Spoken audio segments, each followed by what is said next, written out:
Hello दोस्तों, स्वागत है आपका अपने चैनल सिविल कुदोस में। दोस्तों, हमने जो लास्ट वीडियो बनाया था वो हमने बनाया था रेस्ट फ्लोरिंग के बारे में, जिसके अंदर हमने सीखा था कि रेस्ट फ्लोरिंग का इंस्टॉलेशन कैसे होता है, क्यों हम रेस्ट फ्लोर करते हैं, रेस्ट फ्लोर का काम कहाँ होता है। आज के इस वीडियो में हम जानेंगे कि ये जो रेस्ट फ्लोर है उसका मटेरियल के बारे में आज हम जान लेंगे, उसकी प्रोडक्टिविटी के बारे में जान लेंगे और मार्केट रेट के बारे में जान लेंगे। तो चलिए दोस्तों, वीडियो की तरफ आगे बढ़ते हैं। दोस्तों, लास्ट वीडियो में हमने देख लिया था कि टाइप ऑफ रेस्ट फ्लोरिंग कौन कौन से होते हैं, बेयर पैनल और लेमिनेट तरह का रेस्ट फ्लोर, अलग अलग टाइप का रेस्ट फ्लोर देखा था हमने। यहाँ पर हम जो बात कर रहे हैं इस वीडियो में, हम वह बात करेंगे बेयर पैनल रेस्ट फ्लोर के बारे में। लास्ट वीडियो में हमने यह भी देख लिया था कि किस तरीके से रेस्ट फ्लोर का इंस्टॉलेशन होना चाहिए, फ्लोर सर्वे करना चाहिए, पेडेस्टल मार्किंग करना चाहिए जिससे रेजवे इंस्टॉल हो सके, उसके बाद पेडेस्टल किस तरह से हमें इंस्टॉल करना है, उसका लेवलिंग कैसे करना है, और आफ्टर डेट जो है हमें उसको बोस्टिक केमिकल से पेडेस्टल को चिपका देना है। उसके बाद उसके ऊपर जो है हमें लेवलिंग साथ साथ में करना है, बोस्टिक केमिकल साथ साथ में लगाना है और रेस्ट फ्लोर का इंस्टॉलेशन भी करना है। तो दोस्तों, आप पहले यह वीडियो देख लीजिए जिसके अंदर रेस्ट फ्लोर का इंस्टॉलेशन हो रहा है। आप यहाँ देखेंगे कि रेस्ट फ्लोर का इंस्टॉलेशन करते समय पेडेस्टल को माइनर शिफ्ट की यदि रिक्वायरमेंट है तो वह की जाती है। इसलिए कहते हैं कि जो भी आपका बोस्टिक ग्लू लगे उसके विदिन 1 और 2 आवर्स के अंदर आपको आपका रेस्ट फ्लोर इंस्टॉलेशन कर लेना है। इसलिए यह कहा जाता है कि पेडेस्टल का लेवलिंग होने के बाद, उसका बोस्टिक केमिकल लगने के बाद आपको बेयर पैनल का इंस्टॉलेशन साथ साथ करना रहेगा। दोस्तों, इसे बेयर पैनल या कॉर्नर लॉक क्यों कहा जाता है? कॉर्नर लॉक तो दोस्तों इसलिए कहा जाता है, जैसा कि आप देख रहे हैं इसके चारों कॉर्नर में स्क्रूविंग करने के लिए जगह की जाती है, इसलिए इसे कॉर्नर लॉक कहा जाता है। बेयर पैनल का मतलब है कि यह प्लेन सरफेस है, इसका जो टॉप सरफेस है वो प्लेन सरफेस है, इसलिए इसे बेयर पैनल कहा जाता है। दोस्तों, बेयर पैनल अधिकतर आपको ऑफिस एरिया में लगने को देखने को मिलेगा, क्योंकि बेयर पैनल के ऊपर आपको कारपेट भी बिछाना रहता है। इसलिए दोस्तों, यहाँ पर आप देख रहे हैं यहाँ पर स्क्रूविंग भी लगा रहा है, ठीक है, इसलिए इसे कॉर्नर लॉक पैनल भी कहा जाता है। चलिए दोस्तों, अब हम जान लेते हैं मटेरियल के बारे में कि बेयर पैनल के मटेरियल के बारे में हम समझ लेंगे, वैसा ही material same to same other rest floor material के बारे में भी होता है। तो सबसे पहले बेयर पैनल मटेरियल के बारे में मैं आपको बताऊं तो इसकी जो साइज होती है बेयर पैनल की, यह जो हम एक पैनल की बात करें या एक टाइल की बात करें तो वह 600 mm बाय 600 mm की टाइल होगी। इसकी थिकनेस की यदि मैं बात करूं तो यह 30 mm की इसकी थिकनेस होगी। और इसकी जो पैनल का वेट है, यदि एक टाइल का वेट यदि मैं कहूं तो कितना होगा, 13.1 kg इसका वेट रहता है। इसके अलावा यदि हम बात करें कॉन्सेंट्रेट लोड की तो दोस्तों 360 kg इसके अंदर लिखा हुआ कॉन्सेंट्रेट लोड, इसका मतलब होता है वेट ऑन वन पॉइंट। यदि किसी एक पॉइंट पर यदि मैं इसको मैक्सिमम लोड अप्लाइड करूं तो यह 360 kg का वेट ले सकती है। इसके अलावा यूनिफॉर्म लोड, तो यह जो लोड डिस्ट्रीब्यूट होता है, ठीक है, वह 1650 kg पर मीटर स्क्वायर पूरे पैनल पर यह लोड अपना डिस्ट्रीब्यूट कर सकती है। मतलब यदि अगर हम पर स्क्वायर मीटर पर देखें तो पर स्क्वायर मीटर यह 1650 kg अपना लोड डिस्ट्रीब्यूट कर सकती है। इसके अलावा मैं कहूँ वेट ऑफ सिस्टम, मतलब कि खुद का वेट, मतलब कि पेडेस्टल हो गया, इसके अलावा आपने जो पैनल लगाई उसका हो गया, इसका खुद का भी तो एक एग्जिस्टिंग वेट होता है। तो पर स्क्वायर मीटर जो इसका खुद का वेट होता है वो 40 kg होता है। द टोटल डेड लोड, मतलब खुद का लोड, डेड लोड जो है ये of the flooring system is 40 kilogram पर स्क्वायर मीटर। ओके, यह पैनल के बारे में मैं आपको जानकारी दे रहा हूं। इसके अलावा दोस्तों यहाँ लिखा हुआ है material in structure, the panel is made entirely of steel. यह जो आपको पैनल दिख रही है, यह पैनल जो है पूरी की पूरी स्टील से बनी हुई होती है। इसके बैक साइड में आप देखेंगे तो हेमिस्फीयर टाइप के जो कोन दिखते हैं वह 64 नंबर हेमिस्फीयर कोन्स होते हैं। यह भी स्टील्स के ही होते हैं, स्टील से वेल्डिंग करके बनाए गए होते हैं। और ये सभी हेमिस्फीयर कोन को फिर जो है टॉप सरफेस जो आपको देख रहे हैं प्लेन स्टील से इसको वेल्डेड किया जाता है। जैसा कि यहाँ लिखा हुआ है कि अ बॉटम पान made with 64 small cone shaped section hemisphere cones, a top sheet welded at 64 points to form a single strong unit. आपको वो वेल्डेड पॉइंट दिखता नहीं है, क्यों? क्योंकि टॉप शीट जो है वो प्रॉपरली 64 पॉइंट को वेल्डेड किया जाता है, जिससे वह सिंगल स्ट्रॉन्ग यूनिट जैसा दिखाई दे। इसके अलावा स्टील के ऊपर कोटिंग भी किया जाता है। इस पर लिखा हुआ है कि steel panels are coated with epoxy resin 60 to 80 micron. Okay, 60 to 80 micron का थिक लेयर का इसके अंदर कोटिंग किया जाता है, जिससे इसके अंदर रस्ट ना लगे, ये प्रोटेक्ट करे मेटल को। ठीक है, इसके अलावा मैं बात करूं एजेस एंड कॉर्नर की, तो यहाँ लिखा हुआ है कि for all sides of the panel are folded and wrapped for strength. आप ये देख सकते हैं कि ये जो हमारी पैनल है, इसकी जो चारों साइड है, इसे किस तरीके से फोल्डेड की गई है। देख रहे हैं आप, ये चारों साइड का जो एंड पॉइंट है उसको फोल्डेड किया जाता है इस तरीके से कि भाई किसी को जो है इसके एड्स को लगे ना, और ये एक तरह से स्ट्रॉन्ग तरीके से बिहेव करे। There are holes at each corner to bolt the panel to the frame beneath। जैसा कि मैंने अभी आपको वीडियो में दिखाया था, इसके चारों तरफ क्या होते हैं, होल्स होते हैं, जो क्या करते हैं, पेडेस्टल के साथ टाई होते हैं। This makes the floor strong and even level। ये क्या करेगा, जो भी हम टाई करेंगे और बोल्ट के द्वारा, तो यह क्या करेगा, पैनल को टाई करेगा, प्रॉपरली स्ट्रॉन्ग बनाएगा और लेवल में रखेगा।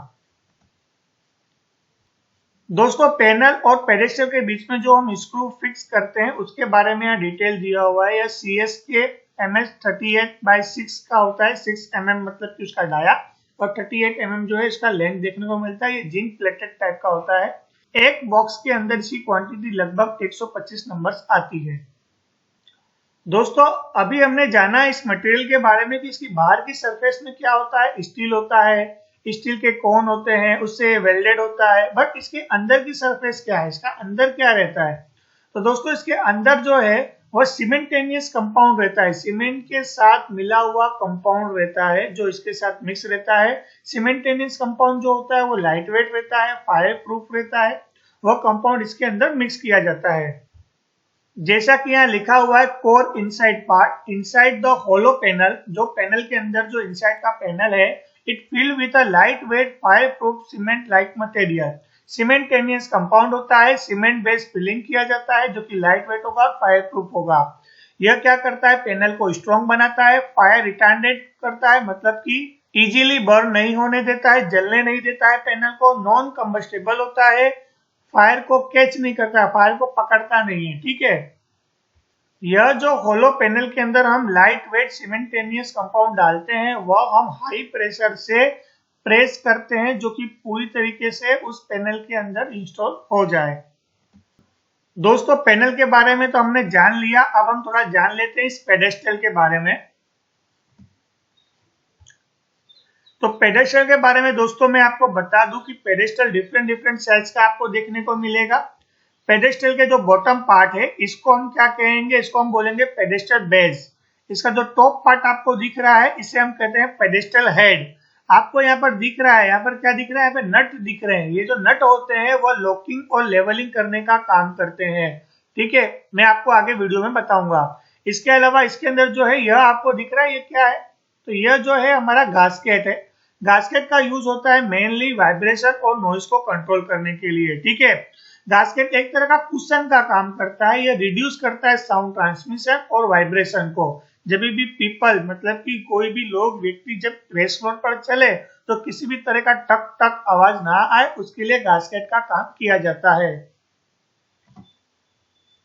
दोस्तों, आप यहाँ वीडियो में देख सकते हैं कि नट के द्वारा पेडेस्टल को हम क्या करते हैं, उसकी हाइट को प्लस और माइनस कर सकते हैं। बट आपको इस बात का इंश्योर होना बहुत जरूरी होता है कि जब भी आप नट के द्वारा लेवलिंग करते हैं पेडेस्टल को, तो पेडेस्टल का नट के द्वारा उतना ही लेवल कर सकते हैं जितना कि उसका हाफ पार्ट उस पेडेस्टल बेस के अंदर रहे और हाफ पार्ट पेडेस्टल बेस के बाहर। उससे ज्यादा प्लस और माइनस आप नहीं कर सकते। जैसे कि इसकी टोटल थ्रेडिंग की जो लेंथ थी वो 80 mm की थी, तो आप 40 mm तो आपको उसके अंदर पेडेस्टल बेस के अंदर रखना ही है, वरना क्या हो जाएगा, वो गिर जाएगा। ठीक है, 0-0 भी कर सकते हैं आप, नट को एकदम टॉप लेवल तक भी ले जा सकते हैं। मतलब कि आपके पास जो वर्किंग जो एरिया होता है पेडेस्टल की हाइट को प्लस और माइनस करने का वो इतना ही रहता है। या तो आप नट को फुल ऊपर तक ले जाएं या आप नट को फुल नीचे तक लेकर आ जाए, इससे नीचे आपको नहीं आना है, ठीक है। तो जैसा कि हम आपको बता रहे हैं कि ये जो पेडेस्टल होता है उसकी हाइट डिफरेंट डिफरेंट होती है, 19 टू 120 भी होती है, 120 टू 150 तक भी होती है, जिसके अंदर आप देखते हैं कि 30 mm का मार्जिन है। 30 mm का मार्जिन मतलब 30 mm तक जो है आप इसको प्लस और माइनस कर सकते हैं। जैसा कि मैंने आपको पिछले वीडियो में दिखाया था, पिछले पार्ट 1 में दिखाया था कि लेवलिंग बार से जो है पेडेस्टल को प्लस और माइनस करते हैं। देखो यहाँ पर क्या किया जाएगा, आप देखेंगे कि ये जो लेवलिंग बार का यूज किया जाता है, इस लेवलिंग बार के यूज से आप क्या करेंगे कि ये जो नट दिए होते हैं उस नट को देखो प्लस और माइनस किया और जो भी रिक्वायर्ड हेल्प रहता है उसके हिसाब से वो लेवलिंग कर देते हैं।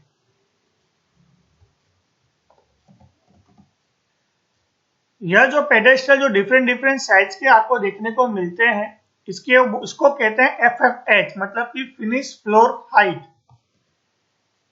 मतलब कि जो आपका स्लैब बॉटम होगा, ठीक है, वहां से आपका जो पैनल का टाइल का टॉप होगा उसको बोलते हैं FFH, फिनिश फ्लोर हाइट। यदि आपका रेस फ्लोर 300 mm तक की हाइट तक जाता है, मतलब कि आपका टाइल का टॉप स्लैब के बॉटम से 300 mm तक की हाइट का है, तब तक आप बोस्टिक ग्लू यूज कर सकते हैं। यदि उससे अबोव जाता है तो आपको क्या करना है, यह जो आपको 4 स्क्रू दिख रहे हैं पेडेस्टल में, इसके अंदर आपको स्क्रूविंग करना पड़ेगा रोप प्लग की सहायता से। आप यहाँ इमेज में देख सकते हैं, यह एक पेडेस्टल की बैग है जिसके अंदर लिखा हुआ है कि यह 120 से 150 mm तक का है। मतलब कि 30 mm का यदि आपको स्लैब में अंडुलेशन है तो आप इसके अंदर वेरी को मेंटेन कर सकते हैं। और जैसा कि मैंने आपको कहा, यहाँ लिखा हुआ है कि ये जो पेडेस्टल है उसे आप 35 mm बाय 10 mm के रो प्लग के साथ जो है फिक्स कर सकते हैं, यदि आपके रेस्ट फ्लोर की हाइट मोर देन 300 mm तक की है तो। दोस्तों एक लास्ट पॉइंट हमारा कवर करना है जिसके अंदर हमने ये बात किया था, यदि ये रेस्ट फ्लोर जो है हमें कोई कटिंग एरिया में लगाना है, जैसे कि आप मान लीजिए ये सर्कुलर कॉलम है और यहाँ पर मुझे रेस्ट फ्लोर लगाना है, तो मुझे इसे कैसे लगाना है। तो सबसे पहले दोस्तों आप देख सकते हैं यहाँ बेंड सो मशीन या कटर मशीन के द्वारा आप इसे क्या कर सकते हैं, पैनल को कट कर सकते हैं, ठीक है। ये पैनल को कट करने के बाद आप देख सकते हैं इसके इनसाइड पार्ट के अंदर ये सीमेंटेनियस कंपाउंड भरा हुआ होता है, ठीक है दोस्तों। अब जब भी मुझे यह पैनल को कट कर दिया, तो पैनल को कट करने के बाद डायरेक्टली मुझे इसे इंस्टॉल नहीं कर देना है। पैनल को कट करने के बाद मुझे इधर इसके जो एज पार्ट है जहां आपने कट किया है वहां मुझे क्या लगाना है, बोस्टिक ग्लू लगाना है। बोस्टिक ग्लू लगाने के एक दिन बाद मुझे क्या करना है, इसे पेडेस्टल लगा के इंस्टॉल करना है।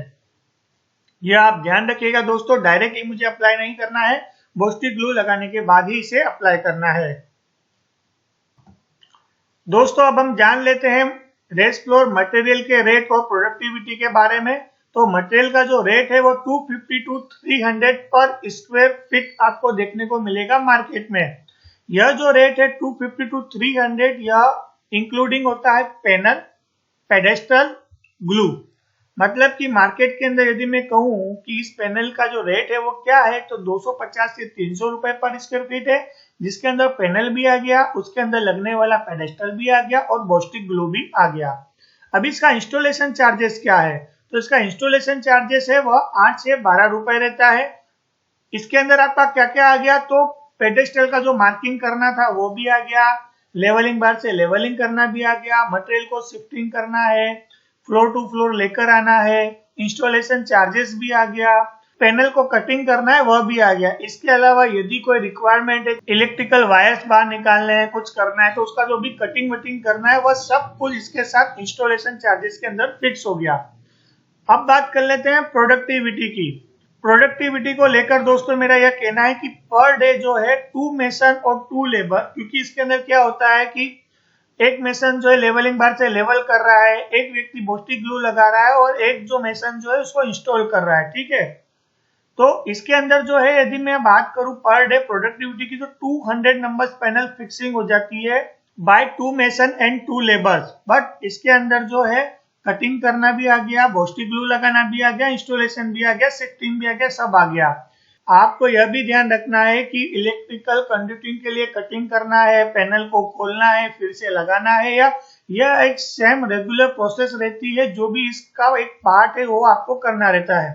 तो प्रोडक्टिविटी से, रेट से आप अंदाजा लगाएंगे तो बहुत पैसा बन जाता है, ऐसा नहीं है। यह एक साइमल्टेनियस प्रोसेस यह भी है कि एक दिन आपने पैनल लगा दिया, काम पूरा हो गया, ऐसा नहीं है। पैनल को रीफिक्स करना, वापस खोलना, कटिंग करना, यह भी एक प्रोसेस का एक पार्ट रहता है। दोस्तों, आज का इस वीडियो हमने पूरा देखा बेयर पैनल को लेकर। मैं आपको कुछ फोटोग्राफ और दिखा देता हूं। यह फोटोग्राफ है लेमिनेट रेस्ट फ्लोर का। प्रोसेस सेम है, पेडेस्ट्रल लगेंगे, ग्लू लगेगा, सब कुछ लगेगा, बट लेमिनेट रेस्ट फ्लोर में क्या होता है, कॉर्नर में चारों तरफ होल्स नहीं होते। क्यों? क्योंकि लेमिनेट रेस्ट फ्लोर के अंदर आपको कारपेट नहीं डालना होता है। यह जो लेमिनेट रेस्ट फ्लोर है, ये अधिकतर ELV रूम है, IT रूम है, वहां पर देखने को मिलता है, जहां पर आप कारपेट जो है वहां पर अलाउ नहीं कर सकते हैं। तो वहां पर क्या होता है, लेमिनेट रेस्ट फ्लोर लगाया जाता है। लगता सेम तरीके से है, कॉर्नर लॉक नहीं है, इसलिए यहाँ पर क्या किया जाता है, एक तरह की फ्रेमिंग की जाती है। उस फ्रेमिंग के ऊपर आपको रेस्ट फ्लोर को बिठा देना होता है। ठीक है, तो दोस्तों आशा करता हूं आपको वीडियो पसंद आया होगा। रेस्ट फ्लोर के बारे में अधिक से अधिक जानकारी मिली होगी। अधिकतर हम कंस्ट्रक्शन साइट पर मोर्टार वाला या केमिकल वाला फ्लोरिंग करते हैं। ये फर्स्ट टाइम आपने एक रेस्ट फ्लोर देखा होगा जिसके अंदर नीचे से सर्विसेज जाती है। अधिकतर ऑफिस एरिया में इसका काम होता है। आशा करता हूं आपके जीवन में यह बहुत ही उपयोगी होगा। वीडियो अगर अच्छा लगा हो तो प्लीज उसे लाइक, सब्सक्राइब, शेयर करना मत भूलिएगा। धन्यवाद दोस्तों।